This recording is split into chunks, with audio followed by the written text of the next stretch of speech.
देखिए, ये जो चुनाव है ये आम चुनाव नहीं है। पहले जैसे चुनाव होते थे वैसा चुनाव नहीं है, क्योंकि पहली बार हिंदुस्तान के इतिहास में एक पार्टी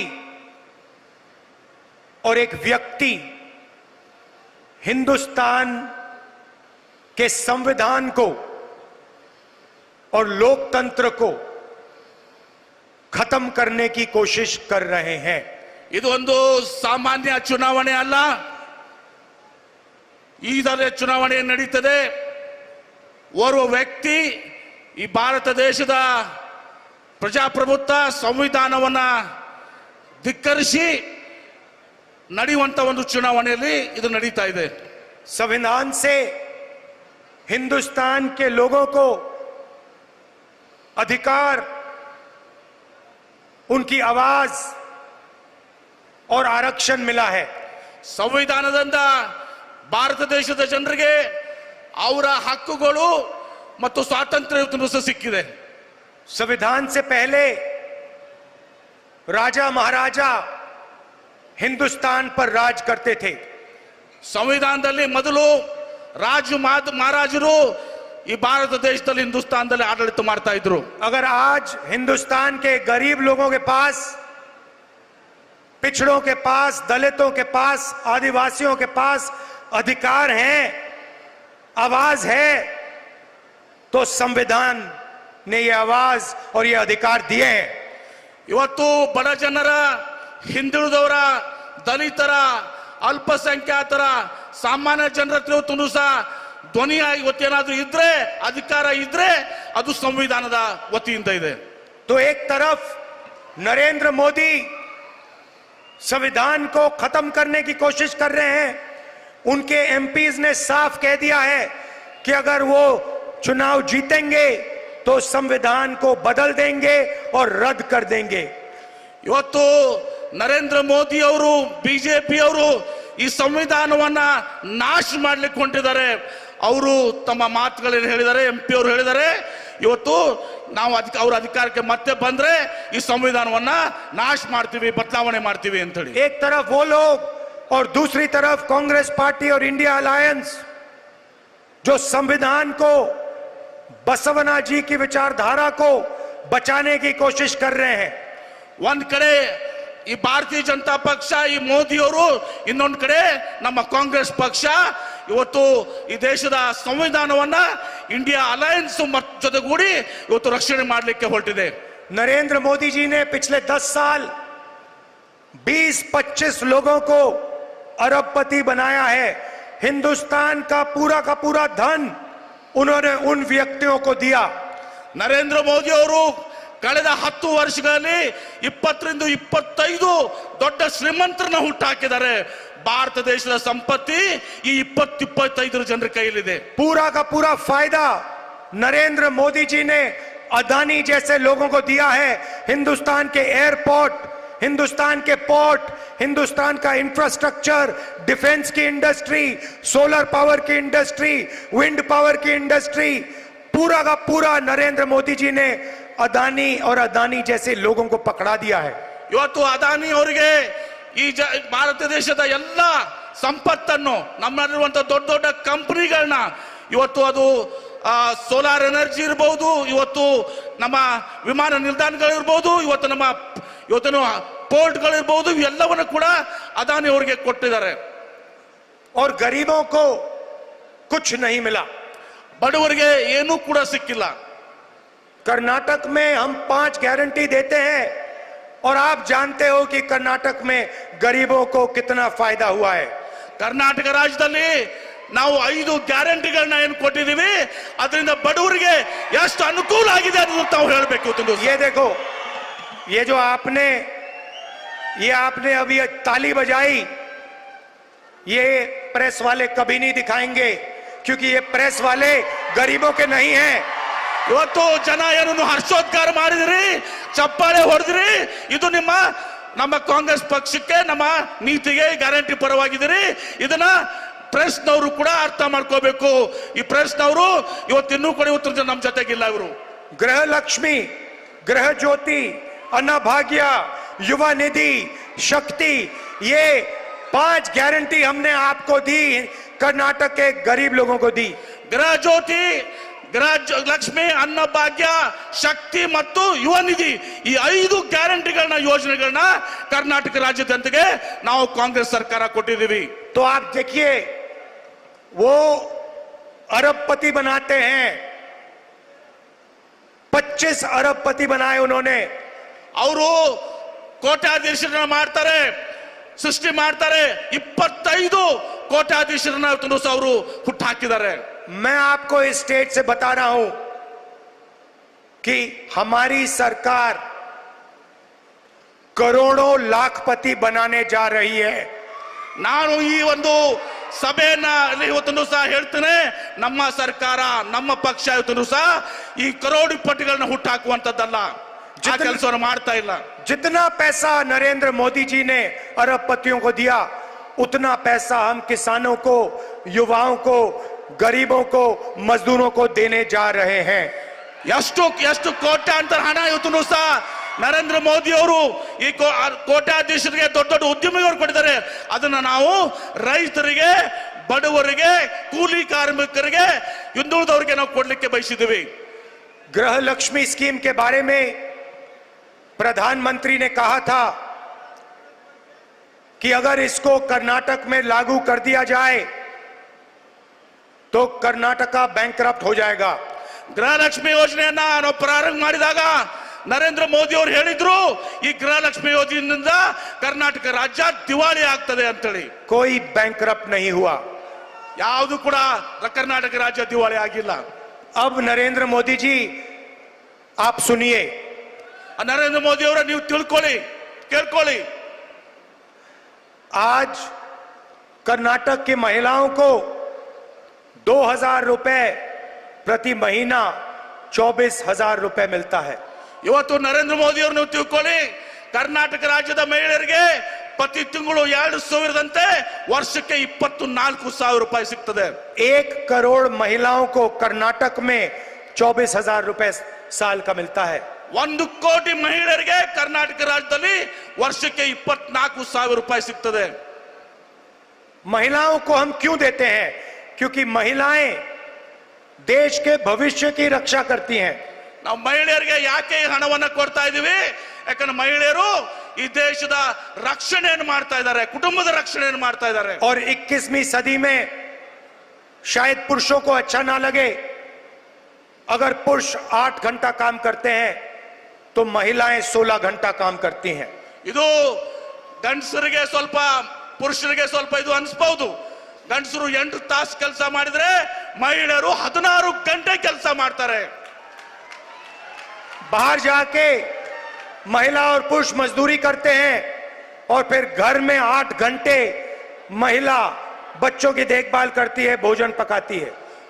8 ಗಂಟೆಗಳ ಕಾಲ 8 ತಾಸು ಹೊರಗೆ ಹೋಗಿ ಅವರು ಕೆಲಸ ಮಾಡ್ತಾರೆ, ಮನೆಗೆ ಬಂದು ಮತ್ತು 8 ತಾಸು ಮಕ್ಕಳನ್ನ ಸಾಕುವ ಜೊತೆಗೆ ಇವತ್ತು ಅಡಿಗೆ ಮಾಡುವಂತ ಕೆಲಸ ಮಾಡ್ತಾರೆ, ಮನೆ ಕೆಲಸ ಮಾಡ್ತಾರೆ. इसलिए कर्नाटक में हमने 24,000 रुपए गरीब महिलाओं के बैंक अकाउंट में साल के डाले.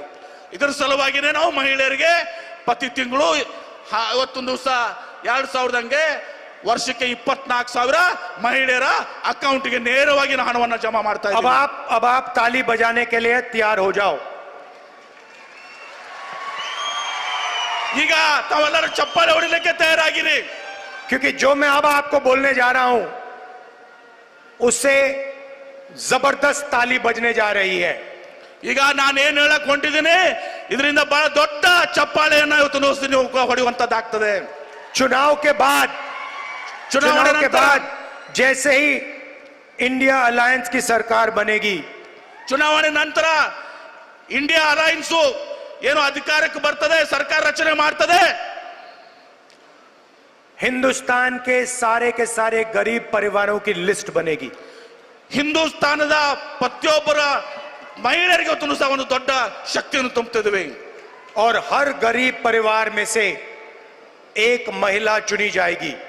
ಮತ್ತು ಎಲ್ಲ ಪ್ರತಿಯೊಂದು ಬಡ ಕುಟುಂಬದಿಂದ ಒಬ್ಬ ಮಹಿಳೆಯನ್ನ ನಾವು ಆಯ್ಕೆ ಮಾಡ್ತೀವಿ.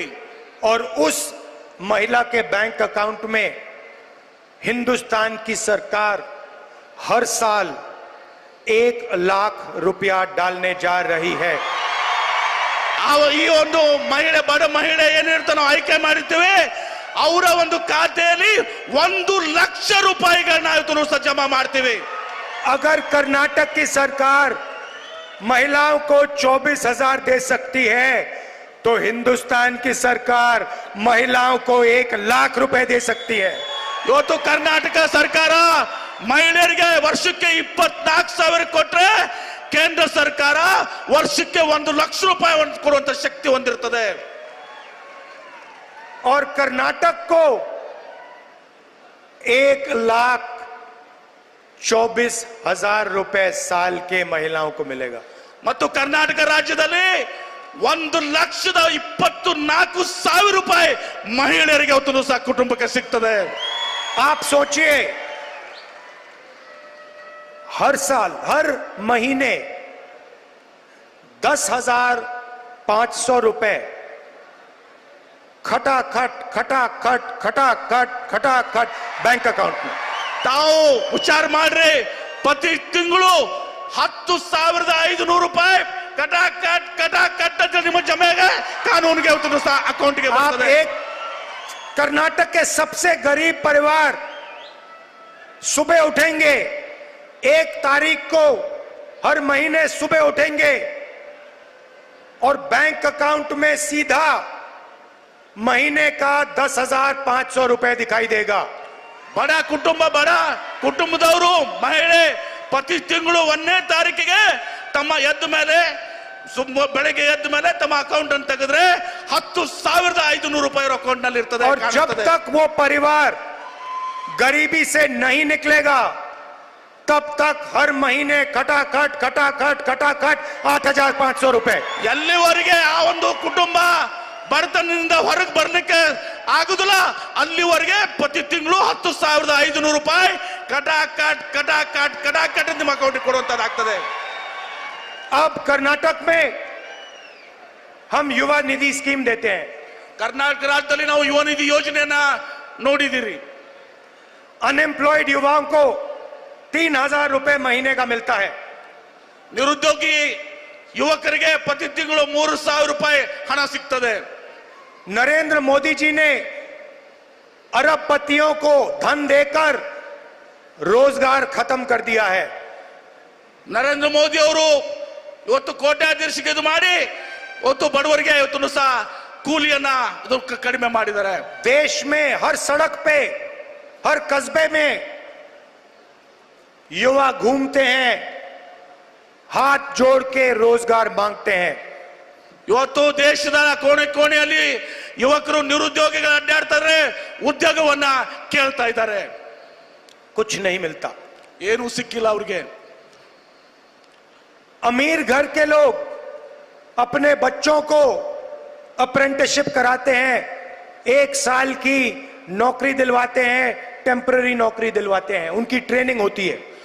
ಶ್ರೀಮಂತ ಕುಟುಂಬದವರು ತಮ್ಮ ಮಕ್ಕಳಿಗೆ 1 ವರ್ಷದವರೆಗೆ 6 ತಿಂಗಳಿಗೆ ಅಪ್ರೆಂಟಿಸ್ ಪ್ರೋಗ್ರಾಮ್ ಕೊಡ್ತಾರೆ, ತದನಂತರ ಅವರಿಗೆ ನೌಕರಿಗಳು ಸಿಗ್ತವೆ. मगर ये सुविधा हिंदुस्तान के बेरोजगार युवाओं को नहीं मिलती. ಈ ಒಂದು ಸೌಲಭ್ಯ ಇವತ್ತು ಸಹ ಭಾರತ ದೇಶದ ಹಿಂದೂಸ್ತಾನದ ಇವತ್ತು ಬಡ ಕುಟುಂಬದ ಯುವಕರಿಗೆ ಇವತ್ತು ಸಿಕ್ಕತ್ತಲ್ಲ. इंडिया गठबंधन की सरकार दुनिया में पहली सरकार होगी जो अप्रेंटिसशिप का अधिकार हिंदुस्तान के हर बेरोजगार ग्रेजुएट को देने जा रही है. ಇಂಡಿಯಾ ಇವತ್ತು ಸಹ ಅಲಯನ್ಸ್ ಏನಿದೆ, ಗಠಬಂಧನ ಏನಿದೆ, ಇದು ಪ್ರಥಮ ಒಂದು ಅಲಿಯನ್ಸ್ ಇವತ್ತು ಸಹ ಪ್ರತಿಯೊಬ್ಬ ಯುವಕನಿಗೆ, ಬಡ ಯುವಕನಿಗೆ ಅಪ್ರೆಂಟಿಸ್ಶಿಪ್ ಕೊಟ್ಟು ಅವರಿಗೆ ಉದ್ಯೋಗಕ್ಕೆ ತಯಾರಾಗುವ ರೀತಿ ಮಾಡ್ತದೆ. करोड़ों युवाओं की पहली नौकरी पक्की होने जा रही है. ಯಾವಾಗ ಅವರ ಪ್ರಥಮ ನೌಕರಿ ಇವತ್ತು ಉದ್ಯೋಗ ಸಿಗ್ಲಿಕ್ಕೆ ತಯಾರಾಗ್ತದೆ. प्राइवेट सेक्टर में, पब्लिक सेक्टर में सरकारी ऑफिसेज में, सरकारी अस्पतालों में हिंदुस्तान की सरकार युवाओं को अप्रेंटिसशिप देगी। ಖಾಸಗಿ ಸಂಸ್ಥೆಗಳಲ್ಲಿ ಖಾಸಗಿ ಉದ್ಯಮಿಗಳಲ್ಲಿ ಸರ್ಕಾರದ ಉದ್ಯಮಿಗಳಲ್ಲಿ ಎಲ್ಲಾ ಇದರಲ್ಲಿ ಇವತ್ತು ಸಹ ಭಾರತ ಸರ್ಕಾರ ಇವತ್ತು ಅಪ್ರೆಂಟಿಸ್ಶಿಪ್ ಕಾರ್ಯಕ್ರಮಗಳನ್ನ ಹಮ್ಮಿಕೊಳ್ತದೆ।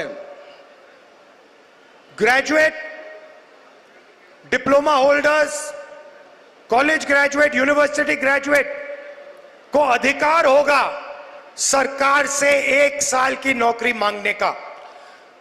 ಪದವೀಧರರು, ಡಿಪ್ಲೊಮಾ ಹೋಲ್ಡರ್ಸ್ ಇವತ್ತು ಪ್ರತಿಯೊಬ್ಬರು ಕೂಡ ಸರ್ಕಾರದ ಹಕ್ಕಿದೆ 1 ವರ್ಷದ ನಂತರ ಅಪ್ರೆಂಟಿಸ್ ನಂತರ ಅವರು ನೌಕರಿಯನ್ನ ಒದಗಿಸಿಕೊಡಿ ಅಂತ ಕೇಳಲಿಕ್ಕೆ ಹಕ್ಕನ್ನು ಕೊಡ್ತದೆ। जैसे मनरेगा में रोजगार की गारंटी थी, वैसे ही हम ग्रेजुएट्स को अप्रेंटिसशिप की गारंटी दे रहे हैं। ಯಾವ ರೀತಿ ಮಹಾತ್ಮ ಗಾಂಧಿ ರೋಜ್ಗಾರ್ ಯೋಜನೆಯಲ್ಲಿ ಇವತ್ತು ಸಹ ಕಡ್ಡಾಯವಾಗಿ ನಾವು ಕೂಲಿಯನ್ನ ಕೊಡ್ತೀವಿ, ಆದರೆ ಅಪ್ರೆಂಟಿಸ್ ಮೂಲಕ ಪ್ರತಿಯೊಬ್ಬ ಯುವಕನಿಗೂ ಕೂಡ ನಾವು ಉದ್ಯೋಗ ನೌಕರಿಯ ಒಂದು ಖಾತ್ರಿಯನ್ನ ಕೊಡ್ತೇವೆ। 1 साल की नौकरी होगी और हर महीने 8,500 रुपए बैंक अकाउंट में ठकाठक ठकाठक ठकाठक, साल के 1 लाख रुपए बैंक अकाउंट में ठक। 1 ವರ್ಷದ ನೌಕರಿ ಇರ್ತದೆ, ಪ್ರತಿ ತಿಂಗಳು ಇವತ್ತು ಸಹ 8,500 ರೂಪಾಯಿ ಆ ಯುವಕರ ಅಕೌಂಟಿಗೆ ನೇರವಾಗಿ ಟಕಾಟಕ್ ಟಕಾಟಕ್ ಟಕಾಟಕ್ ಅಂತ ಜಮಾ ಮಾಡ್ತದೆ। और हिंदुस्तान को करोड़ों युवाओं की एक ट्रेंड वर्कफोर्स मिलेगी। ಭಾರತ ದೇಶಕ್ಕೆ ಕೋಟ್ಯಾಂತರ ಯುವಕರ ಒಂದು ಶಕ್ತಿ ಇವತ್ತು ಸಹ ಏನು ಇವತ್ತು ಪರಿಣಿತಿ ಹೊಂದಿದಂತ ಒಂದು ಫೋರ್ಸ್ ಇವತ್ತು ಸಹ ಸಮೂಹ ಸಿಗ್ತದೆ। नरेंद्र मोदी जी ने आज तक किसानों का कर्जा माफ नहीं किया। ನರೇಂದ್ರ ಮೋದಿ ಅವರು ಇಲ್ಲಿವರೆಗೆ ರೈತರ ಸಾಲವನ್ನ ಮನ್ನಾ ಮಾಡಿಲ್ಲ और किसानों को कानूनी एमएसपी नहीं देते हैं।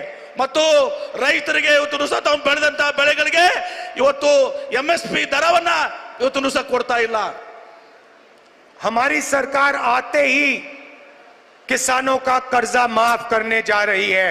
ನಮ್ಮ ಸರ್ಕಾರ ಬಂದ ಕೂಡಲೇ ರೈತರ ಸಾಲವನ್ನ ಮನ್ನಾ ಮಾಡ್ತೇವೆ और लीगली गारंटीड एमएसपी हिंदुस्तान के किसानों को दी जाएगी। ರೈತರಿಗೆ ಎಂಎಸ್ಪಿ ದರ ಅವರು ಬೆಳೆದಂತ ಬೆಳೆಗಳಿಗೆ ಯೋಗ್ಯವಾದ ದರ ಸಿಗಲಿಕ್ಕೆ ನಾವು ಕ್ರಮವನ್ನ ಕೈಗೊಳ್ತೇವೆ। आशा और आंगनवाड़ी में जो काम करती हैं उन महिलाओं की आमदनी दुगनी की जाएगी और मनरेगा में 400 रुपए दिया जाएगा। ಆಶಾ ಮತ್ತು ಅಂಗನವಾಡಿ ಕಾರ್ಯಕರ್ತರಿಗೆ ಅವ್ರು ಏನ್ ಪಡ್ಕೊಳ್ಳುವಂತ ಸಂಭಾವನೆಯನ್ನ ಪಗಾರನ್ನ 2 ಪಟ್ಟು ಮಾಡ್ತೀವಿ ಮತ್ತು ಇವತ್ತು ಸಹ ಮಹಾತ್ಮ ಗಾಂಧಿ ರೋಜ್ಗಾರ್ ಯೋಜನೆಯಲ್ಲಿ ಏನು ತಾವು ಹಣ ಕೂಲಿ ಏನ್ ಪಡ್ಕೊಳ್ತೇವೆ ಅದನ್ನು 2 ಪಟ್ಟು 400 ರೂಪಾಯಿ ಇವತ್ತು ಸಹ ಮಾಡ್ತೀವಿ। नरेंद्र मोदी जी ने हिंदुस्तान के युवाओं से आर्मी की जो जॉब होती थी वो छीनी। ನರೇಂದ್ರ ಮೋದಿ ಅವರು ಭಾರತ ದೇಶದ ಯುವಕರು ಏನು ಆರ್ಮಿಯಲ್ಲಿ ಸೇವೆಯನ್ನು ಮಾಡ್ತಾ ಇದ್ರೆ ಅವರ ನೌಕರಿಯನ್ನ ಇವತ್ತು ಸಹ ಸೈನ್ಯದಲ್ಲಿ ಸೇವೆ ಮಾಡೋರನ್ನ ನೌಕರಿಯನ್ನ ಕಸಿದುಕೊಂಡಿದ್ದಾರೆ। वो अग्निवीर योजना लाए। ಅವರು ಒಂದು ಯೋಜನೆಯನ್ನ ತಂದ್ರು। अग्निवीर योजना हिंदुस्तान की आर्मी और हिंदुस्तान के जवान पर अपमान है। ಇವತ್ತು ಅದು ಯೋಜನೆ ತಂದಿದ್ದಾರೆ, ಅದು ಭಾರತ ದೇಶದ ಯುವಕರಿಗೆ ಒಂದು ದೊಡ್ಡ ಹೊಡೆತ ಇದೆ। अग्निवीर योजना को हम रद्द करने जा रहे हैं, खत्म करने जा रहे हैं। ಆ ಒಂದು ತಾತ್ಕಾಲಿಕ ಯೋಜನೆ ತಂದಿದ್ದಾರೆ, ಅದನ್ನ ನಾವು ಅಭಿವೃದ್ಧಿ ಯೋಜನೆ ಅದನ್ನ ನಾವು ರದ್ದು ಮಾಡಲಿಕ್ಕೆ ಹೊರಟಿದ್ದೀವಿ। 2 तरीके के शहीद नहीं होंगे, एक तरीके का शहीद होगा, सबको पेंशन मिलेगी, सबको कैंटीन मिलेगी और सबको शहीद का दर्जा मिलेगा। ಎಲ್ಲ ಒಂದೇ ರೀತಿಯ ಒಂದು ಯೋಧರು ಇರ್ತಾರೆ, ಆರ್ಮಿ ಇರ್ತದೆ, ಅವ್ರು ಎಲ್ಲಾ ರೀತಿಯ ಅವ್ರಿಗೆ ಸಮಾನವಾದಂತ ಪಗಾರ ಸಿಗ್ತದೆ ಮತ್ತು ಸೌಲಭ್ಯಗಳು ಕೂಡ ಇವತ್ತು ಸಹ ಸಿಗ್ತದೆ। नरेंद्र मोदी जी ने हिंदुस्तान पर गलत जीएसटी लागू की है। ನರೇಂದ್ರ ಮೋದಿ ಅವರು ಭಾರತ ದೇಶದ ಮೇಲೆ ತಪ್ಪಾದಂತ ಒಂದು ಜಿಎಸ್ಟಿ ವ್ಯವಸ್ಥೆಯನ್ನ ಜಾರಿಗೊಳಿಸಿದ್ದಾರೆ। 5 अलग अलग टैक्स, ज्यादा टैक्स, किसानों पर टैक्स, 5 ಬೇರೆ ಬೇರೆ ಟ್ಯಾಕ್ಸ್ ಅನ್ನ ಇವತ್ತೊಂದು ಸಹ ಹಾಕಿದ್ದಾರೆ। ರೈತರ ಮೇಲೆ ಅವತ್ತು ಜಿಎಸ್ಟಿ, ಮಹಿಳೆಯರ ಮೇಲೆ ಜಿಎಸ್ಟಿ, ಇನ್ನೂತರ ಎಲ್ಲ ಇದ್ರ ಮೇಲೆ ಇವತ್ತು ಸಹ ಜಿಎಸ್ಟಿ ಅನ್ನು ಸಹ ಹಾಕಿದ್ದಾರೆ। और आप कर्नाटक के लोग जानते हैं कि जीएसटी, गलत जीएसटी के कारण आप 100 रुपए देते हो और आपको 13 रुपए वापस मिलते हैं। ಈ ಒಂದು ತಪ್ಪಾದಂತ GST ಇಂದ ನೀವು 100 ರೂಪಾಯಿ ಏನು ಕೊಡ್ತೀರಿ, ಅದರಿಂದ ವಾಪಸ್ ನಿಮಗೆ ಕೇವಲ 13 ರೂಪಾಯಿ ವಾಪಸ್ ಬರ್ತದೆ। कर्नाटक के साथ प्रधानमंत्री अन्याय कर रहे हैं। ಕರ್ನಾಟಕ ರಾಜ್ಯದ ಜನರ ಜೊತೆಗೆ ಪ್ರಧಾನಮಂತ್ರಿ ನರೇಂದ್ರ ಮೋದಿ ಅವರು ಅನ್ಯಾಯವನ್ನ ಮಾಡ್ತಾ ಇದ್ದಾರೆ। हम GST को बदलेंगे और ये जो अन्याय हो रहा है आपके खिलाफ, इसे हम ठीक करेंगे। ನಾವು GST ಅನ್ನ ಬದಲಾವಣೆ ಮಾಡ್ತೀವಿ, ನಿಮ್ ಜೊತೆ ಏನು ಅನ್ಯಾಯ ಆಗ್ತದೆ ಆ ಅನ್ಯಾಯವನ್ನ ನಾವು ಸರಿಪಡಿಸ್ತೀವಿ। अब आखिरी बात, आप प्रधानमंत्री के भाषण देखते हो, घबराए हुए हैं। ನೀವೇನು ಪ್ರಧಾನಮಂತ್ರಿಗಳ ಮಾತನ್ನು ಕೇಳ್ತಾ ಇದ್ದೀರಿ, ಪ್ರಧಾನಮಂತ್ರಿಗಳು ಇವತ್ತು ಗಾಬರಿಗೊಂಡಿದ್ದಾರ। शायद कुछ ही दिनों में स्टेज पे आंसू निकल आए। ಸ್ವಲ್ಪ ದಿನಗಳ ಮೇಲೆ ಅವ್ರು ಏನು ಸ್ಟೇಜ್ ಮೇಲೆ ಬರ್ತಾರೆ, ವೇದಿಕೆ ಮೇಲೆ ಬರ್ತಾರೆ, ಬಹುಶಃ ಅವರಿಗೆ ಕಣ್ಣಲ್ಲಿ ನೀರುಗಳು ಬರ್ತವೆ। 24 घंटा आपका ध्यान इधर उधर करते रहते हैं। 24 ಗಂಟೆಗಳ ಕಾಲ ಇವತ್ತು ಸಹ ನಮ್ಮ ಧ್ಯಾನ ಮಾಡುವಂತ ಕೆಲಸ ಆಗ್ತದೆ ಅವ್ರಿಗೆ। कभी पाकिस्तान की बात होगी, कभी चाइना की बात होगी, कभी थाली बजवाएंगे, कभी मोबाइल फोन की लाइट जलवाएंगे। ಕೆಲವೊಮ್ಮೆ ಪಾಕಿಸ್ತಾನಗಳ ಮಾತಾಡ್ತಾರೆ, ಕೆಲವೊಮ್ಮೆ ಚೈನಾ ಮಾತಾಡ್ತಾರೆ, ಕೆಲವೊಂದು ವಿವಿಧ ವಿಚಾರಗಳ ಮಾತನಾಡ್ತಾರೆ ಅವರು। हिंदुस्तान में 3-4 बड़े मुद्दे हैं।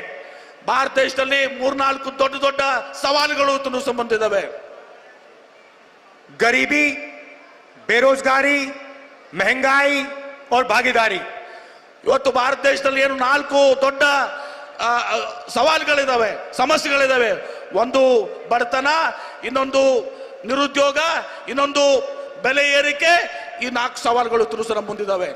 कांग्रेस पार्टी बेरोजगारी मिटा सकती है, महंगाई कम कर सकती है और आप सबको भागीदारी दे सकती है। ಕಾಂಗ್ರೆಸ್ ಪಕ್ಷ ಇವತ್ತು ಸಹ ಬೆಲೆ ಏರಿಕೆಯನ್ನ ನಿರಂತರ ಮಾಡ್ತದೆ, ಅದ್ರ ಜೊತೆಗೆ ಇವತ್ತು ಜನರಿಗೆ ಉದ್ಯೋಗವನ್ನು ಕಡಿಸು ಮಾಡ್ತದೆ। ಅದಕ್ಕೆ ಕಾಂಗ್ರೆಸ್ ಪಕ್ಷ ಸಮರ್ಥವಾಗಿದೆ ಇವತ್ತು ಸಹ। नरेंद्र मोदी जी ने पिछले 10 साल सिर्फ गरीबों से पैसा छीना है। ನರೇಂದ್ರ ಮೋದಿ ಅವರು ಕಳೆದ 10 ವರ್ಷ ಕೇವಲ ಬಡವರಿಂದ ಹಣವನ್ನು ವಸೂಲಿ ಮಾಡಿದ್ದಾರೆ, ಕಸಿಕೊಂಡಿದ್ದಾರೆ। अरबपति बना दिए। ಕೋಟ್ಯಾಧೀಶರನ್ನ ಸೃಷ್ಟಿ ಮಾಡಿದ್ದಾರೆ। 22 लोग हैं जिनके पास उतना ही धन है जितना 70 करोड़ हिंदुस्तानियों के पास है। 22 ಅರಬಪತಿಗಳು, ಕೋಟ್ಯಾಧೀಶರು, ಉದ್ಯಮಿಗಳ ಹತ್ರ ಏನ್ ಹಣ ಇದೆ, ಅದು ಇನ್ನುಳಿದ ಭಾರತ ದೇಶದ ಇವತ್ತು 80% ಜನರ ಹತ್ರ ಇದೆ। हिंदुस्तान के 1% लोग 40% धन को कंट्रोल करे बैठे हुए हैं। ಭಾರತ ದೇಶದ ಕೇವಲ 1% ಜನ, 1% ಜನ ಇವತ್ತು 40% ಇವತ್ತು ಇದನ್ನ ನಮ್ಮ ಸಂಪತ್ತನ್ನು ಇವತ್ತು ನಿಯಂತ್ರಣ ಮಾಡ್ತಾ ಇದ್ದಾರೆ। और पिछड़ों, दलितों, आदिवासियों, गरीब जनरल कास्ट, माइनॉरिटी के लिए कहीं जगह नहीं है। ಮತ್ತು ಇದರಲ್ಲಿ ಹಿಂದುಳಿದವರಿಗೆ, ಅಲ್ಪಸಂಖ್ಯಾತರಿಗೆ, ದಲಿತರಿಗೆ, ಆದಿವಾಸಿಗಳಿಗೆ ಸ್ವಲ್ಪನೂ ಕೂಡ ಇದರಲ್ಲಿ ಸ್ಥಾನ ಇಲ್ಲ ಇವತ್ತು ಸಹ। सीधी सी बात है, मैं आपको सीधा एक लाइन में कह देता हूं। ಒಂದೇ ಒಂದು ಮಾತನ್ನ ನಾನು ನೇರವಾಗಿ ಇವತ್ತು ಸಹ ಒಂದೇ ಒಂದು सेंटेंस ಒಂದೇ ಒಂದು ವಾಕ್ಯದಲ್ಲಿ ಉತ್ತರಿಸಿ ಹೇಳ್ತೇನೆ। जितना पैसा नरेंद्र मोदी जी ने उन अरबपतियों को दिया, उतना पैसा हम हिंदुस्तान के गरीब लोगों को देने जा रहे हैं। खत्म। ಒಂದೇ ಒಂದು ವಾಕ್ಯದಲ್ಲಿ ಹೇಳಬೇಕಂದ್ರೆ ನರೇಂದ್ರ ಮೋದಿ ಅವರು ಏನೋ ಅವರು ದೊಡ್ಡ ದೊಡ್ಡ ಉದ್ಯಮಿಗಳಿಗೆ ಏನು ಕೊಟ್ಟಿದ್ದಾರೆ 24 ಜನರಿಗೆ, ಅದೇ ಹಣವನ್ನು ಇವತ್ತು ಸಹ ಭಾರತ ದೇಶದ ಪ್ರತಿಯೊಬ್ಬರಿಗೆ ಇವತ್ತು ಸಹ ನಾವು ಕೊಡುವಂತ ಕೆಲಸ ಮಾಡ್ತೇವೆ। मैं आप सबका दिल से धन्यवाद करता हूं। ನಾನು ಒಬ್ಬನ ಹೃದಯದ ಅಂತರಂಗದಿಂದ ತಮಗೆ ಧನ್ಯವಾದಗಳನ್ನು ಸಲ್ಲಿಸಲಿಕ್ಕೆ ಬಯಸ್ತೇನೆ। और खास तौर से हमारे जो कांग्रेस पार्टी के कार्यकर्ता हैं, ವಿಶೇಷವಾಗಿ ನಮ್ಮ ಕಾಂಗ್ರೆಸ್ ಪಕ್ಷದ ಕಾರ್ಯಕರ್ತರು ಏನಿದ್ದೀರಿ, जो बब्बर शेर हैं, जो बब्बर शेर हैं, ನೀವೇನು ಹುಲಿ ಸಿಂಹಗಳಿದ್ದೀರಿ,